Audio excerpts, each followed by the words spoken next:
আপনি আওয়ামী লীগকে নিষিদ্ধ করলেন, তাহলে আওয়ামী লীগের যে এই কোটি কোটি সমর্থক আছে, ভোটার আছে, তাদেরকে আপনি কি করবেন? দেশ থেকে বের করে দেবেন? এই দায়িত্ব আপনাদের দেওয়া হয়েছে। গণতন্ত্রের সবচেয়ে লঙ্ঘনটা আপনারা এখন করতেছেন। ছাত্রলীগকে নিষিদ্ধ করছেন, গ্যাট জোরে করছেন, সিম্পলি গ্যাট জোরে করছেন। আবার দেখে জাহাঙ্গে মাহফুজ আলম বলতেছে ছাত্রলীগের পক্ষে নাকি কিছু বলা যাবে না। আচ্ছা বলবো না, আইনে আছে, বলা যাবে না। আওয়ামী লীগ জামাতকে নিষিদ্ধ করতে কিন্তু 15 বছর সময় লাগাইছে রে ভাই।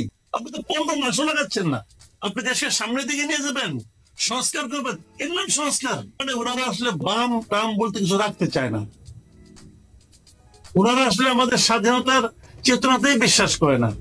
আমি আসলে কোন ধরনের রাজনৈতিক কর্মকাণ্ডকে নিষিদ্ধ করার পক্ষে না। আমি মনে করি এই ধরনের নিষিদ্ধ যারা চায়, সেটা আদালতের কাছেই চাক অথবা সেটা সরকারের কাছেই চাক, এমনকি সেটা জনগণের কাছেও যদি কেউ চায়, যারা চায় তারা অগণতান্ত্রিক আচরণ করে। কাউকে আমি কথা বলতে দেব না, কাউকে আমি রাজনৈতিক কর্মকাণ্ড চালাতে দেব না। এটা একটা অগণতান্ত্রিক আবদার আমার বিবেচনা।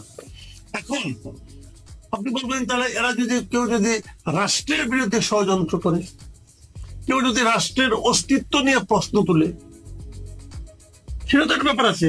হ্যাঁ, সেক্ষেত্রে তার বিরুদ্ধে রাষ্ট্র বিরোধী মামলা হবে, সেটা হতে পারে। রাষ্ট্রবিরোধী মামলা যে শাস্তি ওটা হবে, কোনো সমস্যা নেই। কিন্তু দেশের মধ্যে রাজনীতি করতে পারবে না।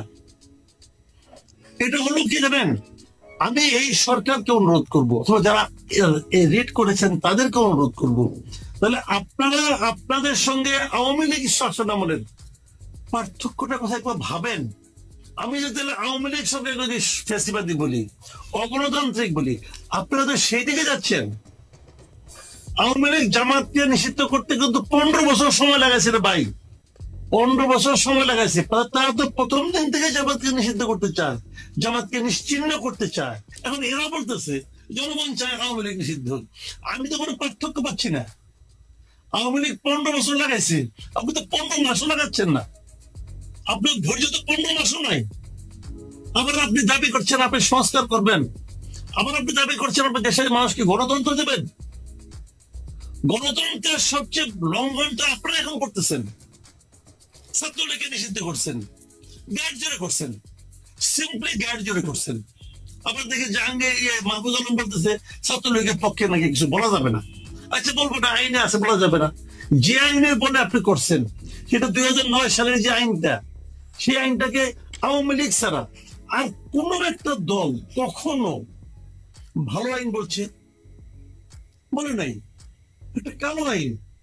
সেই কালো আইন আপনি প্রয়োগ করতেছেন একটা গণতান্ত্রিক, আপনারা সংস্কার মানে গণতন্ত্রের পথে জাতিকে নিয়ে যাবেন, এই দাবি করতেছেন আপনারা। আর আপনারা সেই কালো আইনের সাহায্য নিয়ে একটা কাজ করতেছেন, আবার কথা বলেন যে আমি এটা করবো, এটা করবো। ভাই আপনি তো আপনার কাজের মাধ্যমে